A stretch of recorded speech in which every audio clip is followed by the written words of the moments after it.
इसे गौसियत कहते हो, इसे बगदाद वाले का प्यार कहते हो। नहीं नादान, ये बगदाद वाले का प्यार नहीं है। उठा के देख तारीख, ताज तारीख बगदाद का दुश्मन, ऐसा दुश्मन। आपने कितना कहा था, सिर्फ इतना कहा था यार गाने न गाया कर, इसके बदले में जो पैसे मिलते हैं वो हराम होते हैं, गाने गा करके हराम रोजी न कमाया कर। उसने कहा था लो जी, अब्दुल कादिर मेरी कमाई से चिढ़ते हैं, इसलिए मुझसे ये नफरत करते हैं। गौसे पाक ने फरमाया था मुझे तुझसे कोई हसद नहीं है, मगर गाने न गाया कर। उसने एक न सुनी, दुश्मनी इतनी बढ़ गई कि गौसे पाक को गालियां देने लगा। किसे गाली दे रहा है? आपकी शान का आलम यह है, अलगमा कहर है, ऐ गौसवती खा तेरा, मर के भी चैन से सोता नहीं मारा तेरा। गौसे पाक से टक्कर ली, और गौसे पाक से टक्कर का मतलब समझते हो? खैरियत नहीं है, मर के भी खैरियत नहीं। आपने फरमाया यार तू गाने ना गाया कर। उसने कहा तुम्हें चिढ़ होती है, मेरी कमाई होती है। आपने उससे कहा नहीं, बात ये नहीं है। आपने कहा जिंदगी आनी जानी है, ये कुछ दिन का मेहमान है, अल्लाह से तौबा कर ले, आज उसकी रहमतें आवाज दे रही हैं, आजा पलट के उसकी चौखट पे, वो तुझे माफ कर देगा। उसने बजाय इसके के तौबा करता, गौसे पाक को गालियां देना शुरू कर दी। गालियां देता रहा, जिंदगी गुजरती गई। यार घमंड ना करना, तकब्बुर न करना। खुदा ने दौलत दी है तो इतराना मत, जवानी दी है तो इतराना मत, अगर ताकत दी है अकड़ के मत चलना। 3-4 पुलिस वालों से ताल्लुकात हो गए हैं तो किसी को बेगुनाह फंसाना मत। अगर नेता से ताल्लुकात है किसी का गला मत घोटना। याद रखना एक दिन मौत आनी है, जब मौत झटका देगी बड़े बड़ों के ताल्लुकात टूट जाते हैं, अच्छे अच्छों के मामलात खत्म हो जाते हैं। जिस ताल्लुक पे इतराते हो कोई तरह साथ देने नहीं आएगा। जिस दौलत पे घमंड करते हो आंख लगने की देर है, ये दौलत तेरी नहीं रहेगी, ये तेरे वारिसों की हो जाएगी। इसलिए इतराना मत। मैं इसलिए कहता हूँ घमंड बुरी चीज है, कभी किसी शय पे घमंड मत करना। और यार आज तकरीर कर रहे हैं, गला साथ दे रहा है, जिंदगी गुजरती जाएगी, उम्र बदलती जाएगी, एक दिन ऐसा भी आएगा यही गला जिस दिन बैठने लगेगा बात पूरी ना निकलेगी, सांसों की माला टूटने लगेगी, कोई बुलाने वाला नहीं होगा, कोई सुनने वाला नहीं होगा, कोई दावत देने वाला नहीं होगा। घमंड किस बात का है, इतराना किस चीज पर है? जब मिट्टी में मिलना है इंसान को तो इतराने के लिए है क्या तेरे पास? उसने ये सोचा मेरी आवाज का जादू है, ये चलता रहेगा, लेकिन जानता ना था नादान उम्र ढली,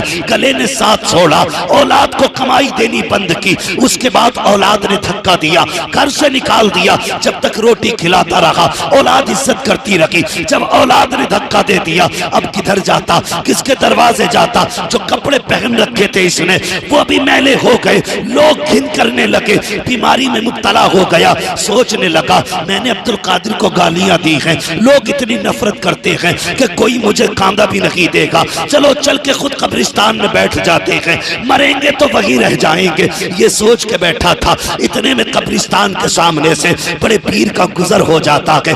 आपने देखा, सोचते हैं ये तो वही है जो मुझे गालियां दिया करता था, जो मेरी बुराई करता था। अल्लाह अकबर। आपने अंदाजा लगाया आज सबने छोड़ दिया है इसे, मदरसे तशरीफ लाए। ऐसे भी जाहिल पीर हैं जो कहते हैं आलिमों की फकीरों की नहीं बनती है, फकीर वो होता है जो आलिम नहीं होता है। और नादान सबसे बड़े वली को अब्दुल कादिर जिलानी कहते हैं, अपने वक्त के सबसे बड़े मुफस्सिर को अब्दुल कादिर कहा जाता है। सिर्फ करामत नहीं दिखाते थे, पढ़ाते भी थे। गौसे पाक पढ़ाते थे। आके दरसगाह में बैठ गए, अपने शागिर्द को बुलाया, सोने के सिक्कों की थैली उठा के दी। काय के सिक्कों की? ये काय के पैसे? किस चीज के? कागज के। और सिक्के काय के? और आज के सिक्के? आज के भी सोने के। आज के सिक्के पीतल, तांबा, कांसी, इन चीजों के। फिर भी फट गया, 50,000 जेब में आ गए तो फिर यूं है, हट जाओ थप्पड़ में सीधा कर दूंगा। तू नहीं बोल रही, तेरे पैसे की गर्मी बोल रही है। गर्मी ना दिखाना, अल्लाह एक थोड़ा निकालेगा जिसमें जमीन भी बिक जाएगी, सोना भी बिक जाएगा। अकड़ मत दिखाना अल्लाह के सामने। अल खल्क़ु यालुल्लाह, ये पूरी मखलूक अल्लाह का खानदान है। तुझे पैसे पे घमंड है तो गरीब को अपनी रब की रहमतों पे घमंड। इतराना मत, सताना मत किसी गरीब को। ये मत सोचना कि तेरे पास पैसे की पावर है, तू जो चाहेगा कर लेगा, तुझसे कुछ भी नहीं हो सकता, कुछ भी नहीं होगा। अगर समझना है ना तुझे क्या है, तू किसी मैयत को जब नहलाया जा रहा हो तो खड़े होकर देखना, तुझे तेरी औकात पता चल जाएगी। जब कपड़ा पकड़ने वाला दूसरा होता है, पानी डालने वाला दूसरा होता है, बदन मलने वाला दूसरा होता है, तब इंसान को औकात पता चलती है। जो कहता था ना मेरे आगे कोई खड़ा नहीं हो सकता, आज 4 कांधों का मोहताज है।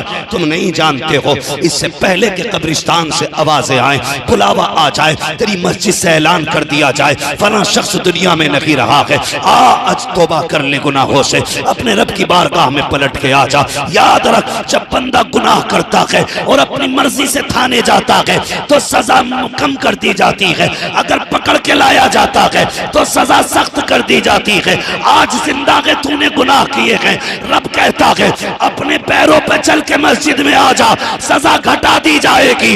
अगर 4 कांधों पे लाया गया, एक एक बाल का हिसाब लिया जाएगा। आवाज आती है आज ले उनकी पनाह, आज मदद मांग उनसे, कल न मानेंगे कयामत में आकर मान गए।